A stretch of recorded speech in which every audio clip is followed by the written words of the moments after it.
প্রিয় দর্শক আসসালামু আলাইকুম, ওয়েলকাম ব্যাক টু সোহাস কিচেন। আজকে আমি তৈরি করে দেখাবো ইস্ট ছাড়া আটা দিয়ে নান রুটি।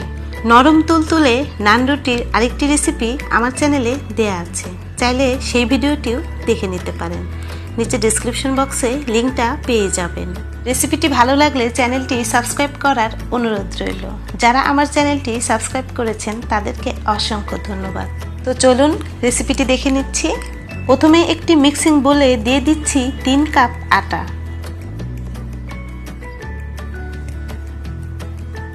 এখন দিয়ে দিচ্ছি হাফ চা চামচ লবণ, 1 চা চামচ চিনি, 1 চা চামচ বেকিং সোডা, দিয়ে দিচ্ছি টক দই। এখানে 2 টেবিল চামচ টক দই নিয়েছি। টক দইটা দেওয়ার কারণে নান রুটিগুলো অনেক সফট হবে। দিয়ে দিচ্ছি 1 টেবিল চামচ সয়াবিন তেল। এখন হাত দিয়ে খুব ভালো করে সময় নিয়ে মেখে নিচ্ছি।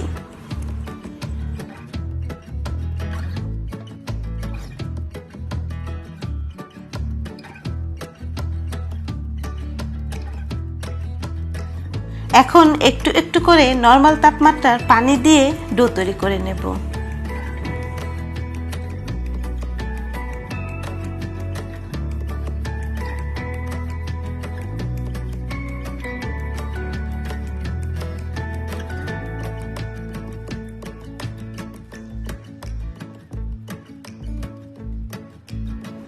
ডোটা বেশি শক্তও হবে না, আবার বেশি নরমও হবে না।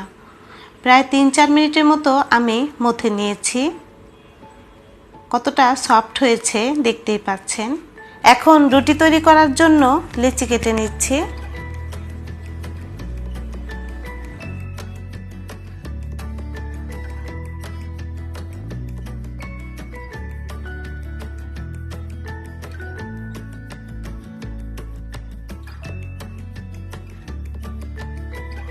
সামান্য একটু আটা দিয়ে রুটি বানিয়ে নিচ্ছি। রুটিটা বেশি পাতলাও হবে না, আবার বেশি মোটাও হবে না।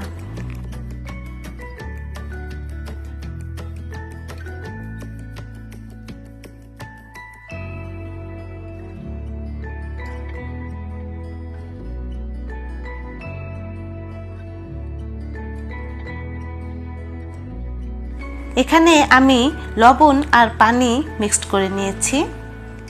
এখন রুটিটার উপর সামান্য একটু পানি দিয়ে এভাবে হাত দিয়ে ছড়িয়ে দিচ্ছি। এখন রুটিটা তুলে নিয়ে সরাসরি তাওয়ার উপর দিয়ে দিব। তাওয়াটা আমি হালকা গরম করে নিয়েছি। এ পর্যায়ে চুলার আঁচ মিডিয়াম টু লোতে রেখেছি। কিছুক্ষণ পর দেখবেন নান রুটি নিজে থেকেই ফুলে উঠবে।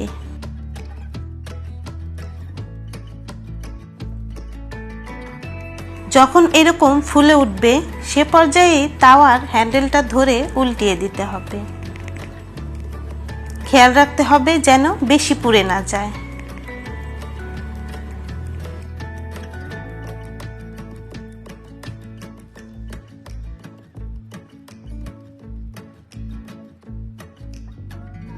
এখন উল্টিয়ে দিচ্ছি। প্রথম রুটিটা তাওয়ার সাথে একটু লেগে যাবে, এতে ভয় পাবার কিছু নেই। চেষ্টা করবেন লোহার অথবা দস্তার তাওয়া নিতে। আমি ননস্টিকের পুরনো তাওয়া নিয়েছি। একইভাবে আমি বাকি নান রুটিগুলো তৈরি করে নিচ্ছি।